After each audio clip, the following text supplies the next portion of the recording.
How's it going, y'all? Thanks for being here. Today's video is going to be a little different than usual. I haven't done a video where I just talk to camera in a while and share some of the things that I'm thinking about. And in this video, I'm going to be talking about the mental shift that I've gone through over the last year or so, moving from a space of thinking of myself as a videographer into a director of photography, cinematographer. I think these two titles, videographer, DP, I didn't know what to call myself in the beginning. I was like, at one moment I'm a videographer, another moment I'm calling myself a filmmaker, a cinematographer. Never felt super comfortable with that idea of director of photography.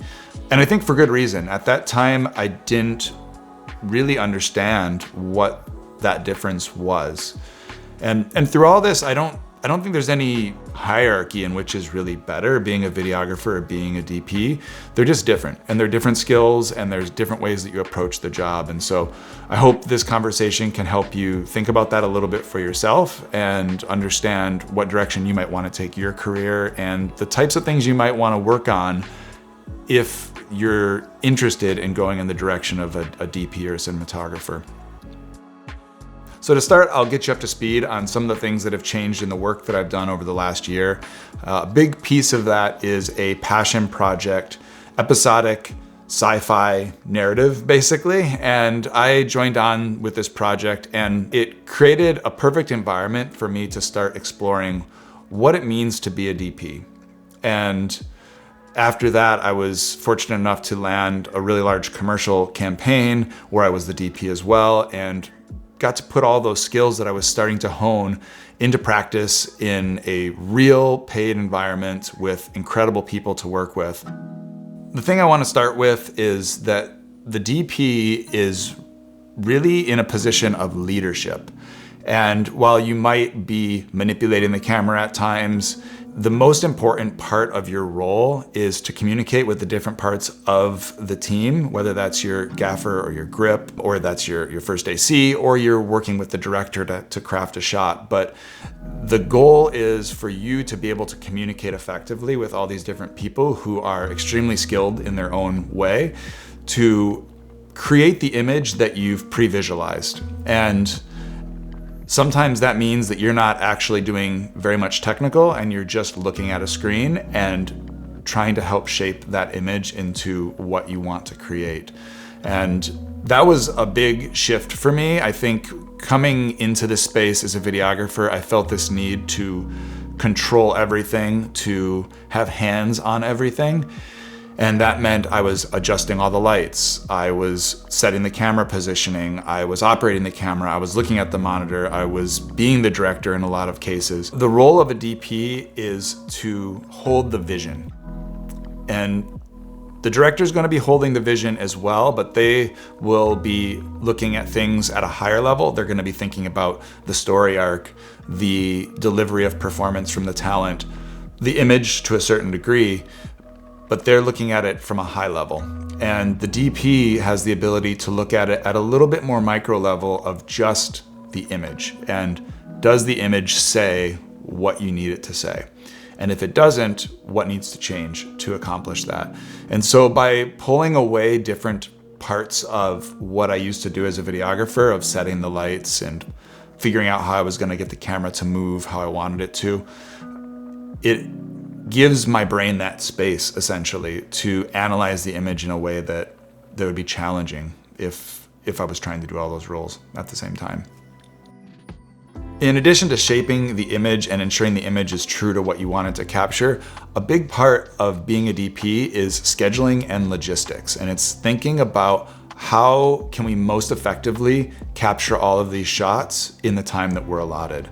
So if there's an opportunity to utilize a similar lighting setup at one point in a piece and then at a later point without changing it in between, that actually saves time. You're not going to need to do those 20 or 30 minutes worth of setup, shifting things around, and then do that again an hour later. And so seeing those places where you can reorganize the day such that those efficiencies happen, staying ahead of where the production is in terms of what your team is working on can be a helpful way to also keep the day running smoothly. So if there's an opportunity for the gaff and grip team to be starting to set lights in another room that you're going to be moving into after this scene is done or something like that, you might be able to talk to them and say, hey, you know, we're going over here next.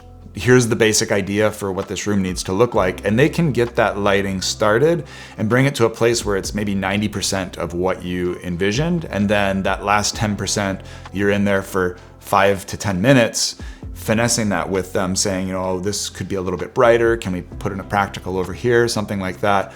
So there's places like that where you can find efficiencies in the day to give the director more time with the talent. Essentially, that is the most important thing. You know, no matter how good the lighting looks or how cool your camera movement is, if the director doesn't have enough time with the actor to get the performance that they need, that stuff just doesn't really matter that much. And so you can create more space in the production by thinking ahead like that, having plans in place for how things are going to look, have reference images in place so that you can communicate really effectively to your team and allow them to execute all that stuff ahead of time. As the DP, your focus is really to support the director and support bringing their vision to life. And oftentimes that may mean working alongside the director right from the start. And I think this is a space that I really prefer, is helping create the storyboard, the shot list, and really coming up with the creative as a team. I really enjoy that part of the process. But there are other situations where you might come in just a few days before shooting and you'll show up on a tech scout and you will be making decisions around lighting and seeing the reference images from the director to make sure that you understand what they're trying to accomplish. Regardless of which way you're brought into a job, the important thing to remember is that the director is going to make the final call on the day. So you are going to be providing input to them. You're going to be saying, oh, maybe it's better to do this way or light this way because of these reasons, but they may have a different vision in their mind. And it's important to share your perspective, but also to really defer to them if there's different opinions, essentially, and make sure that you're able to bring it to where they want it to be. One of the things that became clear to me as I started to strip away the jobs that I was trying to focus on is it allowed me to think about the why. Why is the camera moving? Why is the lighting a certain way? Why this lens? And those decisions I was making intuitively when I was working alone, but things were often having to move so quickly that you kind of shoot with your gut, essentially. And the better you are at shooting, the more likely your gut is going to make good decisions. But when there is a lot of people on set and a lot of money on the line, being able to have concrete reasons for why you've chosen to do certain things makes it easier to know you're on the right path, and makes it easier to make sure at the end of that day you have come home with all the materials you need. So by taking away things for my brain to think about, it's created this space that has allowed me to micro focus on some of those smaller elements of like, oh, this lens has this certain quality of the bokeh or the lens flare or whatever it is that actually suits this piece more so than this lens. And those decisions at first I thought were small, but as I started to try different things, it became more and more obvious that like, oh yeah, there's a whole other layer to this. There's a mindset shift that being a DP required me to make in myself, I think. I think there was a real attachment to, I created this. It was all me, and there's a lot of ego attached to that. And what you quickly recognize working with a bunch of super talented people that you happen to be the leader of is that it's all of those parts that made this thing great. And that is just as beautiful, if not more beautiful, than doing it alone. And so being able to effectively communicate to all those people, being able to congratulate and cheer on those people when they've done a good job is just as important, in that role of being a leader as having a cool idea in your mind, because long days on set are hard and they're tiring, and I want to work with people that I love to work with and that are fun to work with, and that we all support one another to do our different roles that day well. Really think about how to communicate with people, how to give good feedback, how to celebrate wins. And then in addition to that, think about how to communicate your vision in your mind to somebody else so that you can efficiently get to that end point. So whether that's reference images from a website like FrameSet, or that's creating lighting diagrams, anything that can communicate what's in your head and what's in the director's head to a whole team of people so that they can do their job.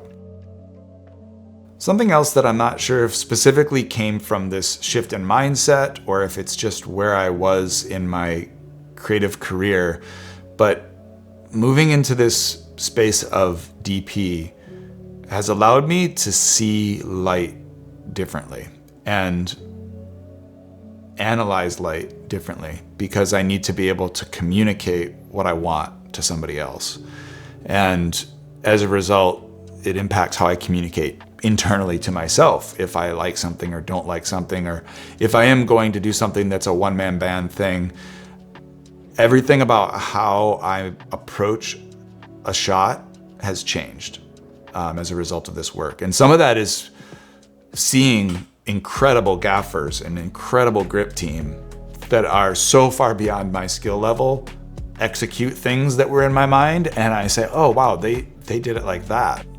I don't know if I have a real conclusion to this. I think this is a bit more of a reflection, and I'm hoping that there's some things in here that you can take some value from.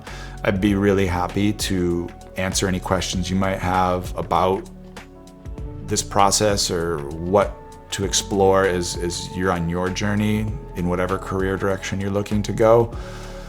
But I do feel this, like, there's this before all of this work time where I really was this solo operator and enjoyed that. And then now there's this after time where I see the value of this whole team and this machine that is creating a piece of art on a day of a shoot, and how cool that is and how much I love it. And it makes me just really excited to keep going. This was like the spark I think I needed to do more and better work and get really amped up about this career, because I think I was in a bit of a lull maybe of doing a lot of the same old. So